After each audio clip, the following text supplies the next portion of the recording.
Morning here. Hello, I am Jen Hurd. I am the West Coast sales manager for Genuine Origin. If you haven't already heard me go over this 37 times, Genuine Origin is an importing arm of Volcafe Specialty Coffee, and we have sister operations in many of the countries we source our coffees from, and we have been doing a series of origin reports from these teams to give y'all a little bit more insight to what's going on and how we source our coffees and the good sustainability work that's happening or that is trying to happen. And so if you've missed any of those, you can find them. You can find audio versions on SoundCloud. You can also find these recordings up on YouTube. And you can also find, we did get your question, you're good. So I think that's it. Let's get to some intros and get this show on the road. So we're just gonna go in the order of things that are on my screen. Matt Dax, you are first. Tell us about yourself, my friend. And unmute yourself first. These things are critical. Thank you, Jen, for welcoming us all and for making sure that I unmute myself. And thank you for inviting me to participate. So hi, everyone. Good morning, good afternoon, good evening, wherever you may be. My name is Matt Dax. I currently work with Volcafe Specialty.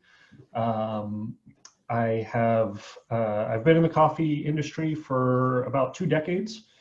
It's kind of scary to say sometimes. It's been a long time. I started my career as a barista as I was working my way through school at a small cafe in Northern California in Humboldt County called Humboldt Bay Coffee Company. And through my career, I've been fortunate to have opportunities that present themselves and to have taken advantage of those opportunities. So I spent some time with Pete's Coffee and Tea, where I was responsible for coffee, tea, and barista training. I moved over to East Africa to join TechnoServe, which is an NGO, and we were working with 120,000 farmers around East Africa, where I was in charge of the quality program, making sure we improve the quality of the coffee that was being produced, and then help the cooperatives and farmers to find markets for their coffee. From TechnoServe, where I was working in Rwanda, Tanzania, Kenya, and Ethiopia, I moved to Kenya, and that's when I joined Volcafe. So I was with Volcafe's operation in Kenya called Taylor Winch for a couple of years before moving back to the States, where I spent a few years with Volcafe Specialty.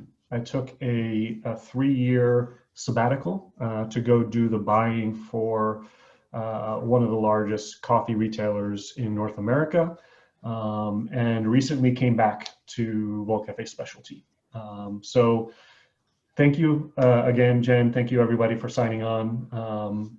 Again, my name is Matt Dax, and I'm super excited to participate in this. Thank you. Thank you, Matt. And also, I need to say that, Matt and Brooke, thank you so much for taking the time out of your day. We know that it is a lot of work and it takes up time out of your very busy schedules, and we really appreciate you taking the time to share this info with roasters around the US. One other point of business before I move on, Rob's going to put a couple of polls up, so I'll give you a heads up when those are going to happen, but please stick around for those. So next up for our introductions would be Brooke, who's awesome. There you go. See, you don't need me. Thanks, Jen.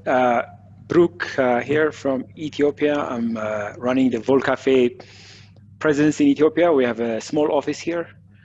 I've been with Volcafe for about 4 years. I've been in coffee overall for about 13 years now. And before Volcafe, I worked for another company sourcing specialty coffees, commercial coffees, for clients around the world, and I've been doing the same with Volcafe for the last 4 years. Volcafe Specialty is a special client for us, internal client, company client for us. We are always working hard to find coffees and make the team in the US happy. Jen, if I may sort of introduce the team here very quickly. Yes, Let me please. share.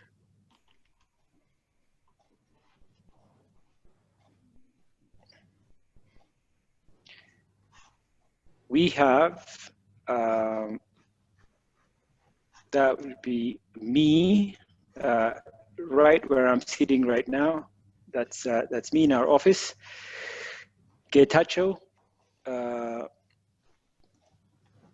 the coffee inspector who goes out, collects samples from our suppliers, from our exporters. That's him getting ready to leave the office in the morning with sample bags, getting into the elevator here,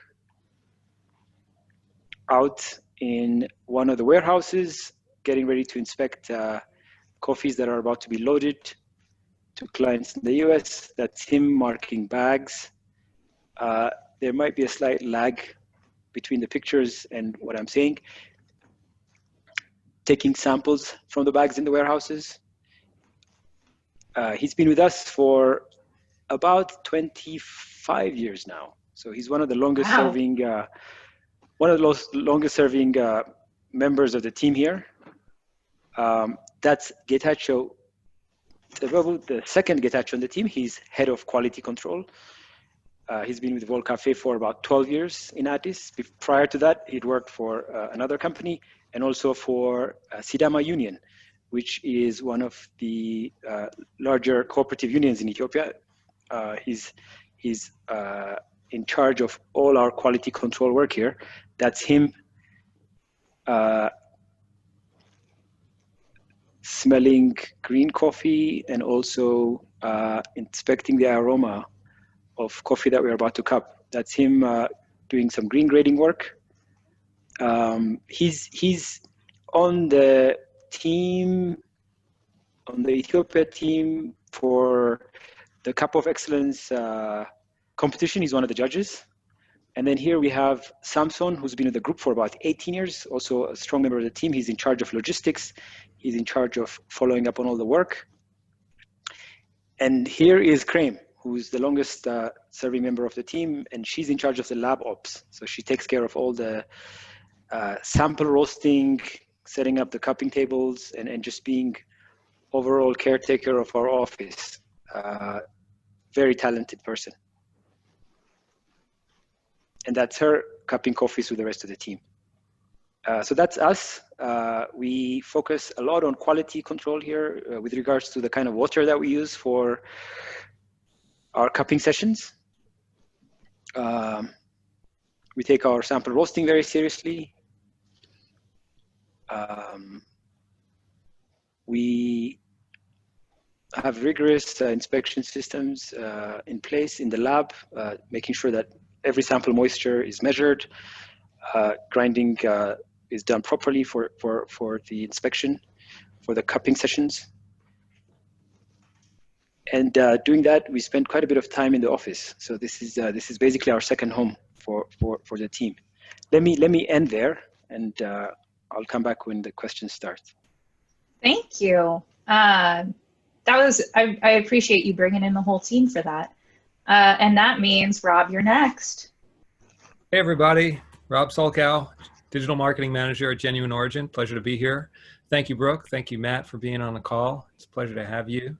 And I'm really looking forward to this one. I've been looking forward to this one for a very long time. Definitely. Thank you.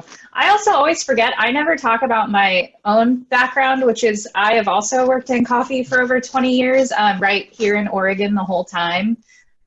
Barista, cafe manager, sales manager for a roaster, trainer, consultant, and I've been at Go since about 6 months after they launched, so like 3.5 years. I'm also the VP of the Oregon Coffee Board and a category judge for the Golden Bean North America. Anyway, so we've been talking a lot about this, and I think we're all really interested and excited for a lot of reasons, and I think we have roasters who are going to feel the same way, because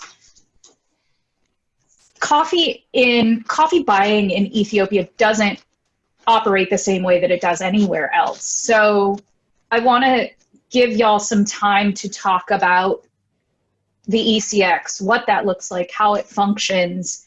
And then from there, I'd love to spend a few minutes talking about the coffee culture of Ethiopia. So let's get into it. All right, that means Matt or Brooke, what do you all got to talk? So Matt, I'll talk a little bit about maybe about ECX and my experience with ECX. A little bit of the background as to how the ECX kind of came about, without trying to get too deep into the weeds, because it's something that we could all talk about at another time over a beer at SCA or something like that. But you know, my experience in East Africa, I moved to East Africa in the beginning of 2009. Just as the financial crisis kind of hitting here, I kind of shifted my career, which was very fortunate, to East Africa at the time. And that was also right around the time when ECX was starting to get formed and built. And the problem that was happening at the time was, you know, the government in Ethiopia is very dependent on the foreign currency coming in from the sale of coffee. And so at the time, they were noticing that a lot of exporters were holding on to coffee. Coffee wasn't being exported as readily as they would like, and so they're having a difficult time bringing in the foreign exchange that was required. And so the government wanted to establish a system that would allow for the flow of coffee to be more, at the time, what they were hoping would be more transparent. And so they created something called the Ethiopia Commodity Exchange. In fact, the commodity exchange was set up for all types of commodities, things like sesame as well. And coffee was just one of the others that was going to be coming down the line. But because of coffee being held in the country at the time, the government really wanted to push for coffee to be the first commodity to be traded.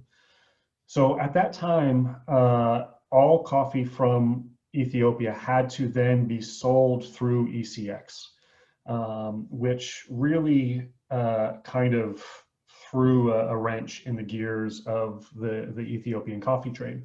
It was very different from the way that it had happened in the past. But again, the function was to try to centralize the stuff so everybody could see what was happening, to kind of get better price transparency. These are all the good ideas that were behind ECX. The true functionality of it was that you were trying to commoditize a commodity that's hard to really commoditize, right? You're asking for coffee to trade that may not always be trading. So how are you discovering the price? There were a number of different problems that kind of came along with that the government realized early on. The cooperatives fought for the right to be able to export their coffee outside of ECX, which was sort of the first step away from the kind of centralized process. And now I think the ECX functions a lot more effectively now that the rules have kind of opened up, and there are numerous other ways to get coffee more direct to the farm than when ECX was originally created. I want to jump in on that for a second too, if we can. That's a perfect opportunity. I'd love, with things opening up more, what does that mean for direct export for producers? What does that look like? So Brooke, can you maybe talk about how ECX is opened and the window for producers to export?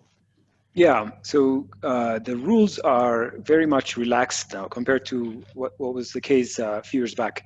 So ECX, is a requirement to have coffees go through ECX unless they come from big commercial farms or they were coffees produced by cooperatives and cooperative unions. For about 10 years, all coffee had to go through ECX from primary processors to exporters and then to the international market. The last couple of years, things have changed, and now there's small farmers who are producing as little as 10 bags, 20 bags of coffee, able to sell directly to the international market if they're producing specialty coffee and if they can go through a rigorous process of being selected as quality exporters. But the vast majority of coffee coming out of Ethiopia from exporters is now able to get to them bypassing the exchange. So we have primary processors who are aggregating cherry from farmers and doing the primary process of washing the coffee and drying and preparing the coffee to the export market. They can have vertical integration with exporters. and the ECX is an option. It's no longer a requirement. And as a result, we are seeing a lot of traceable coffees, a lot of exporters who are fully integrated with primary processors and able to get their coffees out without bothering with the ECX. So what we are seeing for quality coffees, for high-end coffees, is that the relevance of the ECX is diminishing. It's coming down. And that's generally good news for people who care about the full traceability of their coffees and who care about the producer of the coffees and how they're connected with the rest of the world. Thank you. And Oh yeah, go ahead, Rob.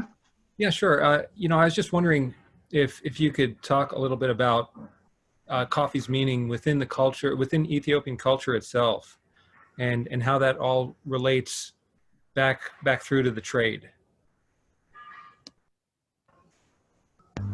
You know, most people here would know that coffee comes from Ethiopia. Coffee is Ethiopia's gift to the world. Of course, so we drink a lot of coffee here. The consumption culture is huge. It's massive. You know, there's no accurate estimate of how much coffee is drunk in Ethiopia, but at least half, if not more than half, of the 6 million bags of coffee produced in Ethiopia are actually consumed within Ethiopia. Families roast their own coffees at home, brew their own coffees, and have, you know, coffee ceremonies multiple times a day. So that's a big feature of coffee life in Ethiopia. What it means for the trade and for the international side of the equation is that we have to recognize and make possible the development of the industry here. A lot of roasting happens at home, so the roasting industry is not that developed. A lot of the companies that we have that do roasting for markets in the cities are quite small. They're quite limited in size, but with urbanization, the demand for that is picking up, and we're beginning to see the roasting industry also picking up. But the vast majority of the coffee drunk in Ethiopia is not the kind of coffee that is exported and consumed elsewhere. You know, like Matt was pointing out earlier, the government is trying to optimize income from coffee exports. And so the idea is to try to sell as much of the export grade, high quality coffee and consume the lower grade coffee at home, which is, you know, that's unfair to the Ethiopian consumer, but that's the, you know, a reflection of the economic reality in the country and the reality of the exchange rate. So until that changes, quality consumption of coffee you know, remains a luxury, and it remains a rare event for a lot of Ethiopians within Ethiopia. But consumption of coffee in general is huge, and the push for quality coffee to be consumed here is growing every day. It's ever growing. So we will definitely see specialty roasters popping up in Ethiopia in due course when the policy changes. But for now, people consume average quality coffees, but they enjoy them. They enjoy them quite a bit. Can I jump in there, Brooke? You know, one of the things that happened at the onset of ECX is that in Ethiopia, the local consumption is roughly about half of the production, right? So you have there's a big push in the market at certain times where prices of coffee in the local market can exceed the price of coffee in the export market.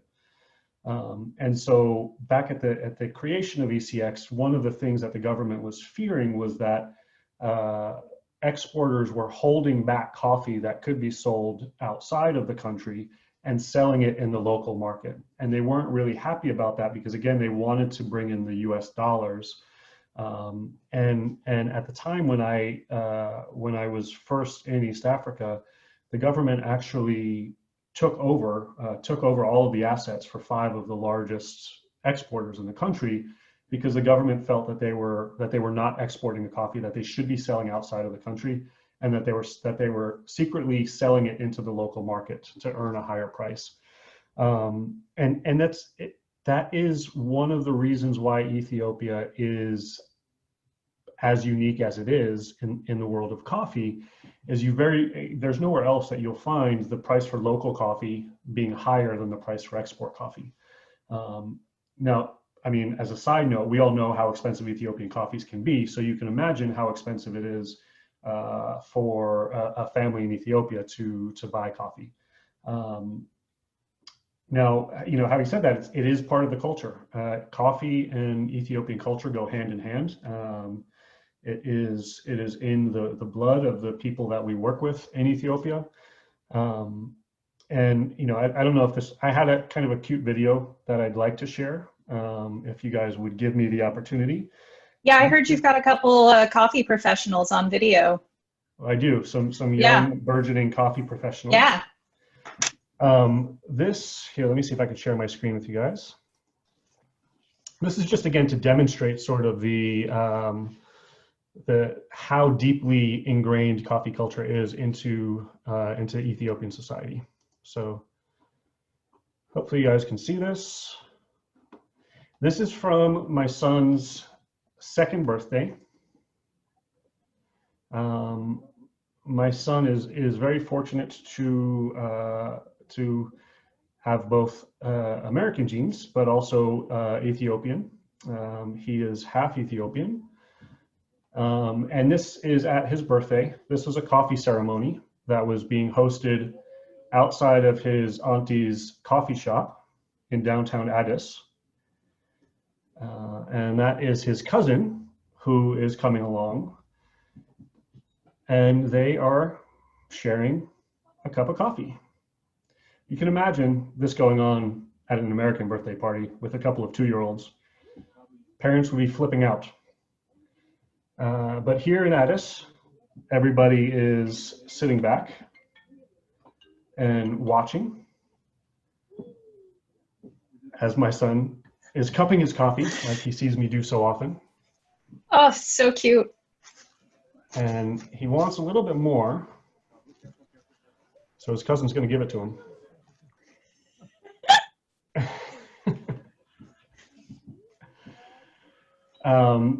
This is one of my favorite videos. I show it to him all the time, just to remind him where he comes from. But again, the point of really sharing this is just to demonstrate a little bit how ingrained coffee culture is to Ethiopians. This is something that people witness from the time that they're born. It's something that they're participating in from as soon as they're able to. And it's a part of their everyday culture. And we call it a coffee ceremony. It's less so a ceremony as it is a practice. It's the same sort of way we may be when we're brewing an AeroPress or when we are brewing a Chemex. It's a little bit of the ritual of coffee. I would even call it maybe more of a coffee ritual as opposed to a ceremony, because it's happening all the time. In a house in Ethiopia, there's always coffee ready to be roasted. It's roasted in a small pan, usually in the kitchen.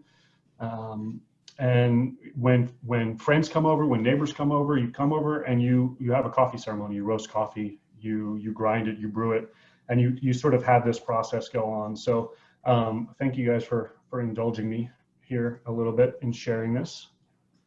Oh, thank you. It was, I love that video. So I want to hit on one thing real quick in talking about ECX and loosening up. And Brooke, what does that mean for you and your job and how it relates to even the coffees that we're sourcing or the coffees that you're helping move? It makes it a lot easier for us to get coffee that's fully traceable. It makes it a lot easier for us to influence the exporter to prepare coffees for export whose quality and reliability we can be assured we'll get. So it's a very positive thing. We've even had a chance to work with a few small farmers producing anywhere from 5 to 50, 60 bags. Who are now able to export and sell directly to us, and this was not possible in the past. So overall, it's a very positive thing. It also means that we can go one step behind the exporter and find out and work with the mill where the coffee is being prepared in the producing areas. So it opens up a whole vista of possibilities for us. Thank you. I knew we had talked big picture, but I wanted to drill down a little bit on that. So thank you. I think Rob's going to put up our first poll. There we go. Please make sure that you click the boxes in that. And then Rob, I think you had a question, right? Sure. I'm going to go right for the heart of it. We've been talking about government intervention and coffee culture, but what's so meaningful to roasters is the really unique terroir of Ethiopia coffee and its distinctive regions. Can you speak to what's behind the terroir? Is it the beans, or rather the different varietals of cherries, the wild growing cherries? Is it the soil? And how are the different regions? How do the different regions play into that flavor? So I could take a quick stab and then pass it over to Brooke. I'm speaking strictly from a very American perspective, right? I mean, the images that we've always had of what Ethiopia looks like and what the land is like and the people are like, really kind of gives us, I think, a false sense of what the country is. So I remember when I first drove from Addis out to the west, I was just literally in shock, looking out the window. My jaw was probably down around my ankles as I saw the lushness of the land, and it is really it is a Garden of Eden. It's beautiful. It's one of the most gorgeous places I've ever been, and things are growing everywhere. And so a big part of that is just the fertility of the soil. So when we talk about terroir, it's really about the soil and the location. We obviously coffee in Ethiopia is grown at altitude. The altitudes can range easily above 2,000 meters. But you're really generally growing coffee between 1,600 and 2,000 meters. As coffee is Ethiopia is the origin of coffee, and as such, it has the greatest genetic diversity of coffee anywhere in the world. And so you've got a combination of just really rich, fertile soil, generally ideal growing conditions, and enormous genetic diversity. So I think all of those three things kind of combined add to the quality of the coffee when we're talking about terroir. And again, I mean, not to take a step backwards, but you can't overlook the fact that that the culture is such a part of coffee. So it's like on top of the terroir, you have this culture that's just invested in. It's kind of like a French wine, right? I mean, there's this culture around wine growing. In Ethiopia, you have this culture of coffee consumption, and that in a way I think lends to what we would call the terroir. Not classically speaking, but I think in reality it does lend to what we talk about as terroir. Did you want to add anything, Brooke? Yeah, I think one thing worth highlighting in the context of Ethiopian coffee production, as far as the diversity of profiles and the range of flavors that we find here, what makes that possible in a way is what's been happening in terms of production over time, and the various accessions that were distributed, the various varietals that were distributed to producers around the country. And what's happened over the years is we have a national coffee research center centered in Jimma in the western part of the country that has been introducing different varietals based on disease resistance, suitability for various altitudes. And what you find when you go to a farmer in any of the producing areas is, however small the plot of the farmer is, you don't find one type of variety of coffee being produced. You have a variety of it. Of course, they're all the same types of coffee in terms of variety, but in terms of accession, in terms of what they're optimized to do, they vary. And so when you end up with that sort of situation, you have farmers that are producing coffee that have slight differences in terms of taste, but that are being brought together even from the smallest producer. So you go to Yirgacheffe and you find that there's a range of accessions that are being produced by each individual farmer. When you combine that with the diversity of geographic character, soil type, etc., you have this sort of combinatorial explosion that happens with flavors that that are very different from one another across the spectrum, coming out of one country. Cool. We're gonna switch things up a little bit, because I feel like the thing that makes sense to talk about on the heels of what makes Ethiopia so special is we've brought in some really beautiful coffees from Ethiopia. That was what I was drinking. But let's talk about terroir and varieties. And I just want to know maybe what we can expect for this year. I know we've just booked a few coffees that aren't on the site yet. We have one that is on the site. There's a natural Sidamo that's on the site that will be available soon. And then I know we've booked a couple things to ship at the beginning of next month, which probably means early December. But Brooke, anything that you think we should be looking for, anything that you're looking for as far as genuine origin sourcing goes?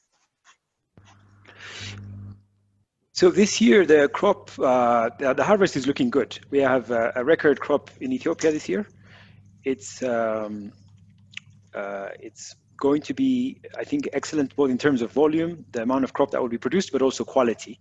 The one worrying thing as harvest starts now, the one worrying thing that we are facing as a country is heavy rains.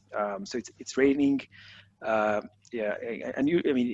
we've had some heavy rainy seasons in the past, but we're just emerging out of the rainy season and getting into our fall season here.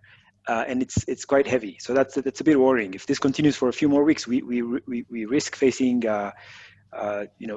coffee berry disease infestations, especially in the western part of the country. But so far that hasn't been the case, and with all the rain, we are expecting excellent qualities.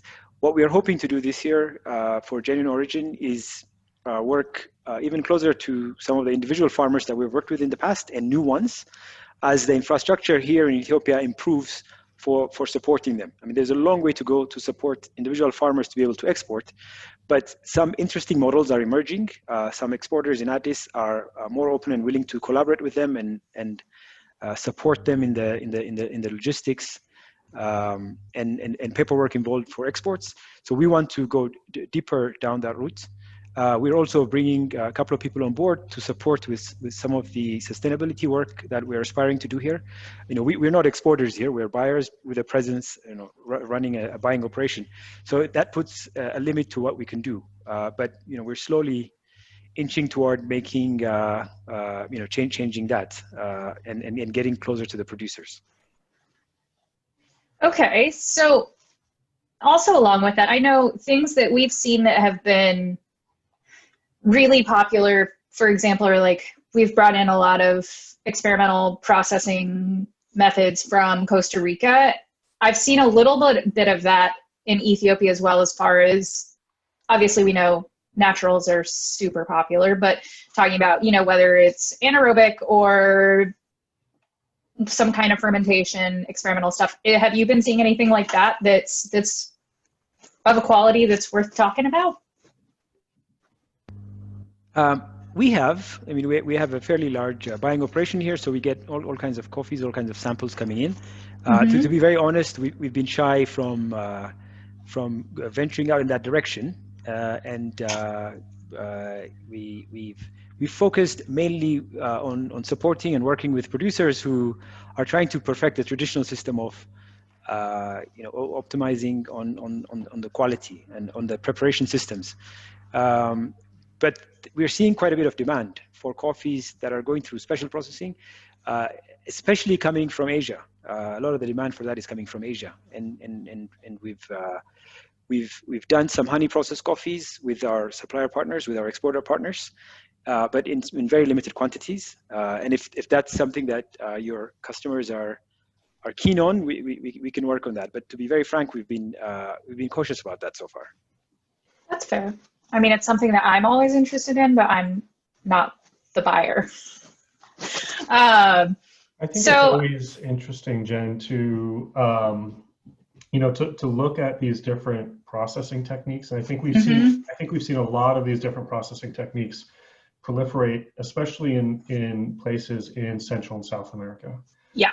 And for anyone who is on the call who is a diehard Latin American coffee fan, please cover your ears for a moment. But a lot of times I feel like my heart's in East Africa. I can't deny that. But I feel like a lot of times what is being attempted to do is to create a profile as dynamic as you might find from a washed Ethiopian or a natural Ethiopian. And so it's kind of like, when you have the Ferrari, you're not going to change out the muffler. When you have a Honda, you might add something to it to get a little more speed, right? The most subtle of shade being thrown. No, it's not. I mean, it's I'm just giving you a hard time, Matt. Way, right? It's no, I know. I think there are things that are being done in Ethiopia and other parts of East Africa as well. But the coffees are just so beautiful as they are. True. That's my personal opinion. That's totally allowed. I mean, I know whenever I talk to roasters, I give them my honest opinion. I think that's important. Rob, I think you had messaged me. You had a sustainability question, right?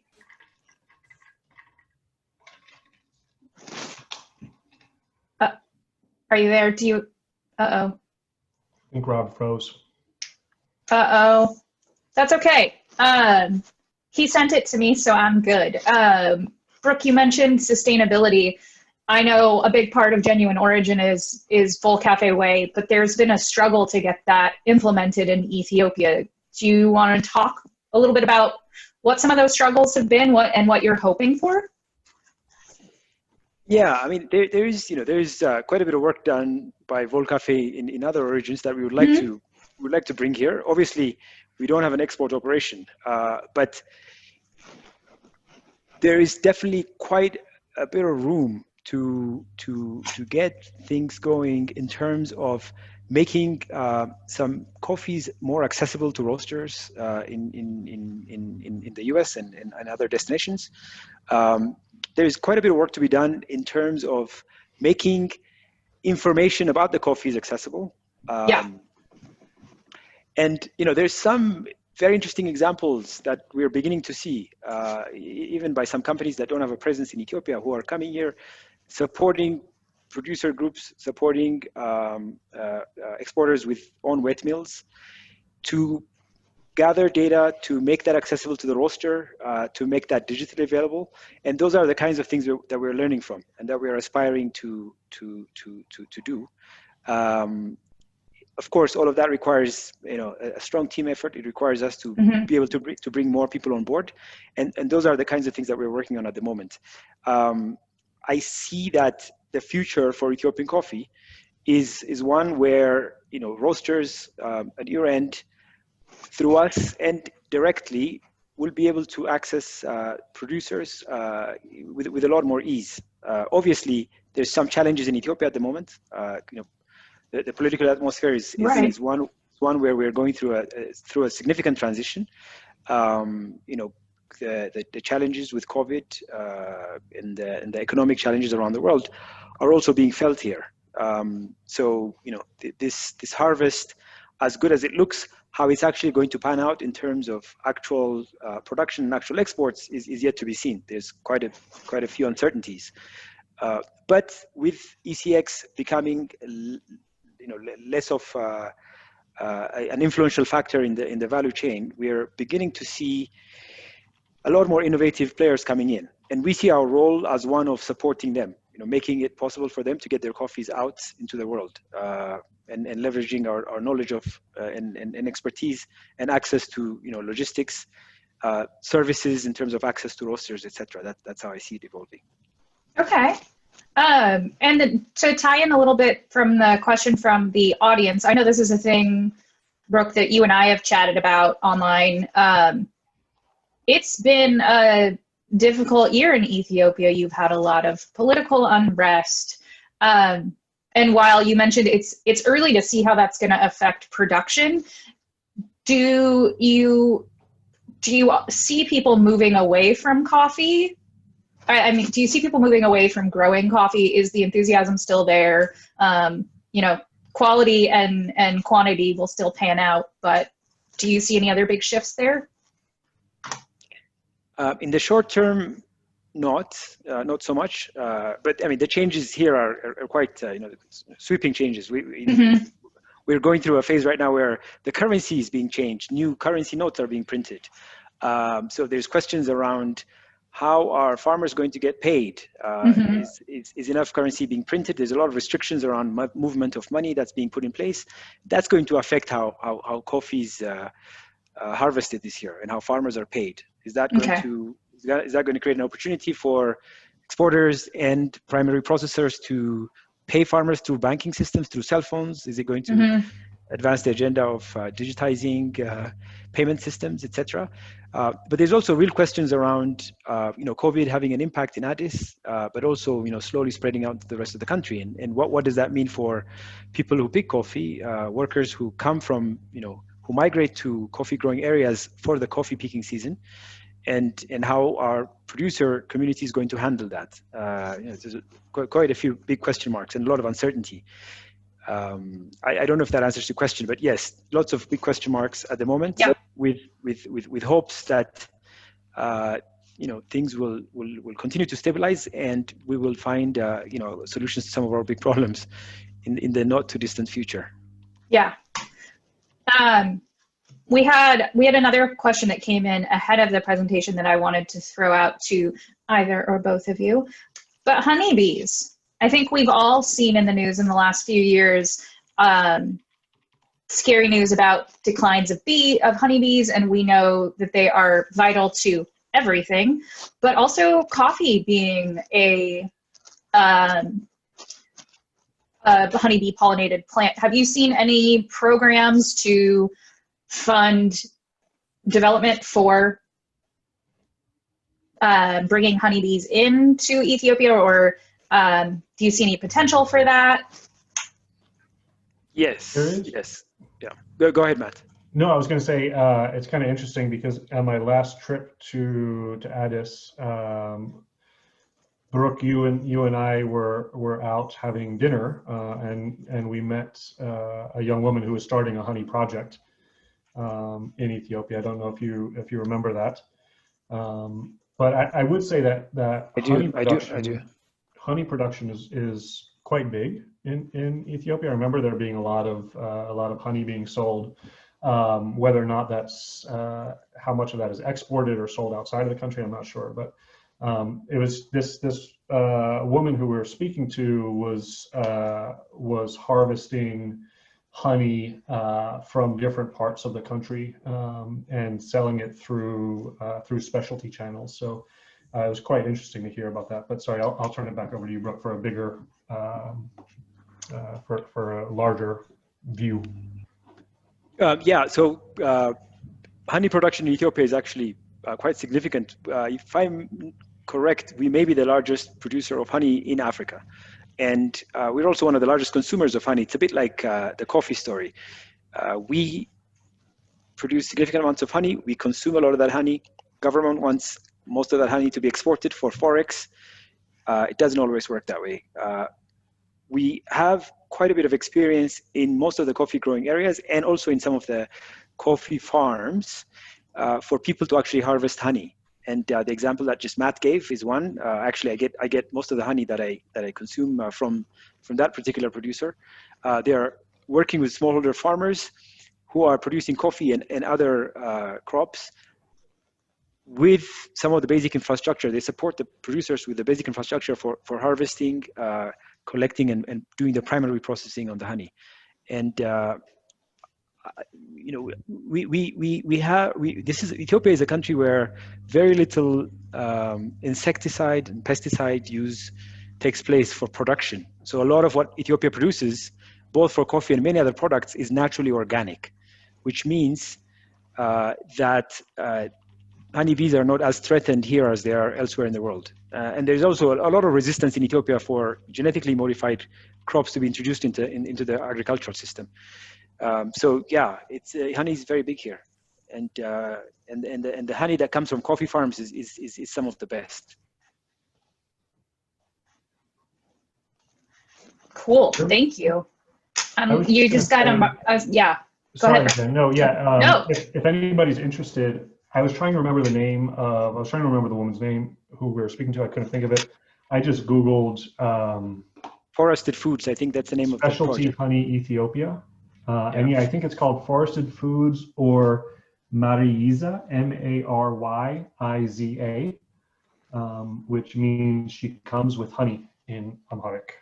I probably said that wrong, Brooke. Maryiza, yes, that's correct. Yes, Maryiza. yes. Cool. So if anybody's interested, you can look for that. So next is working on marketing for dancing honeybees. Is that what you're saying? Coming up. So we're getting close to wrapping things up, but let's talk a little bit about estate versus smallholders, and also if you have anything to say about any other, kind of wild or less known varietals. Let's have a quick chat about that. I think the vast majority of coffee grown in Ethiopia is produced by smallholder farmers. There are estates, and estate production, I think, has grown probably in the last 10 plus years. Brooke, can you give us a more recent perspective? Yes. As you correctly pointed out, most of the coffee produced in Ethiopia is produced by individuals, farmer families. The average plot size for a producer is very small. The majority of coffee producers intercrop coffee with other crops. The majority of the coffee that comes from small producers goes through private processors and into the export channel via exporters that we deal with. But at least 10% of the coffee that's exported from Ethiopia goes through cooperative unions, and these are cooperative unions that belong to the farmers themselves. And we work with them as much as we can. But overall, when you look at the balance between the production coming from smallholder producers versus estates, the estates account for maybe about 10% of total production at the moment. And coffee farming on a big scale goes back to the 60s and 70s, but a lot of that was nationalized in the course of the 70s and 80s. And the government that was in charge in Ethiopia at the time, it was a military government, a socialist government, basically after nationalizing all those farms, invested quite a bit in them and tried to modernize them. But they were also dominating the exports of coffee during that period. So some of those large farms have been taken back into the private sector, have been privatized. And a lot of entrepreneurs, a lot of investors have also gone into setting up their own private farms across the country, but primarily in the western part of the country and the southern western part of the country. The southern part of the country has very few large-scale farms, primarily because the population density is quite high there, and it's not easy to find large plots of land on which to invest for coffee farming. But I would say at least 90% of the production from Ethiopia comes from individual farmers. Hence the diversity and all the factors that impress people about Ethiopian coffee. Wow. Well, this is probably my last question, unless anybody else throws anything up into the Q&A. But I know we're getting a coffee that's new to us soon called from Bale, and if you had a couple of minutes to talk about that, cup profile and variety, I know Mauricio is really excited about it. So if you have anything else to say, we would love to hear it. Yes, so those coffees come from the coffee growing area in Ethiopia called Bale. It's adjacent to Harar, And Okay. you know, most people who are tuning into this discussion probably know and have experience with Harar coffees. Harar coffees are primarily processed, actually 100% processed using the natural method. Okay. You know, water is always an issue in that part of the country. So what we have right now is coffees coming from the forests of Bale. Bale is spelled B-A-L-E, with the morphology of the beans is they're long berry beans. They're very much like Harar beans, very rich chocolate taste. And we are happy to work with a couple of co-ops that are being supported by an international NGO, Farm Africa, that is promoting their coffees and trying to get their coffees into the international market. So far, you know, most of them have been producing their coffees and selling them to other exporters through the local channels and through ECX, and that's beginning to change. So we're very excited about this. You know, it's a small number of bags that we are getting shipped out this year, but hopefully we'll get great reaction from your customers, and if that's the case, then we'll work with them even more closely to get more coffee out next Yeah, year. I believe if you're following along, those coffees are going afloat in the first half of October. So keep an eye on the site. Once they go afloat, they will be on the afloat page. If you want to, or you can always bug Jay, Cindy, and me about those. I think just to wrap things up, we'll get this last question from the audience. Is there any buzz, haha, more bees and more puns, about the new supposed mother tree in Yemen? Have either of you heard about that? Are there worries about competition for Ethiopian coffee farmers? It's my first time hearing this. Same. It's my first time hearing this. I don't think many people are aware of this in Ethiopia either. In fact, there's actually a nascent movement in Ethiopia right now where people are trying to get Arabica coffee to be renamed Coffee Ethiopica. So that's what people are working toward, and you know, it's going to be a while before any such change happens. But there's a strong community of specialty exporters and producers who are trying to make the case for that. But Yemenia is news to me. I haven't heard of that. No, and I participated in that webinar as well, listening to the presentation and all of the work that's being done, and I think it's really fantastic work that's happening in Yemen for a coffee that's truly amazing. But from what I remember, there wasn't really